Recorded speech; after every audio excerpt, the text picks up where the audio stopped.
തദ്ദേശ വാർഡ് പുനർവിഭജനവുമായി ബന്ധപ്പെട്ട പരാതികളിൽ കണ്ണൂരിൽ 12-ന് ഹിയറിംഗ്. നേരത്തെ പരാതി നൽകിയവർക്കാണ് ഹിയറിംഗിൽ പങ്കെടുക്കാൻ അനുമതി. കളക്ടറേറ്റ് ഓഡിറ്റോറിയത്തിലാണ് ഹിയറിംഗ് നടത്തുക. തദ്ദേശ വാർഡ് പുനർവിഭജനവുമായി ബന്ധപ്പെട്ട് UDF ആണ് വ്യാപക പരാതി ഉയർത്തിയത്. ജില്ലയിലാകെ 1000-ലധികം പരാതികളുണ്ട്. ഈ പരാതികൾ പരിഹരിക്കുന്നതിനായാണ് ഡീലിമിറ്റേഷൻ കമ്മീഷൻ ഹിയറിംഗ് നടത്തുന്നത്.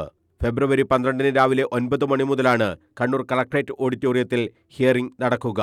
നിശ്ചിത സമയപരിധിക്ക് മുമ്പായി ആക്ഷേപങ്ങൾ, അഭിപ്രായങ്ങൾ സമർപ്പിച്ചവരെ മാത്രമേ ഹിയറിംഗിൽ പങ്കെടുക്കാൻ അനുവദിക്കുകയുള്ളൂ. മാസ് പെറ്റീഷൻ നൽകിയിട്ടുള്ളവരിൽ നിന്നും ഒരു പ്രതിനിധിയെ മാത്രമേ ഹിയറിംഗിൽ പങ്കെടുക്കാൻ അനുവദിക്കൂ.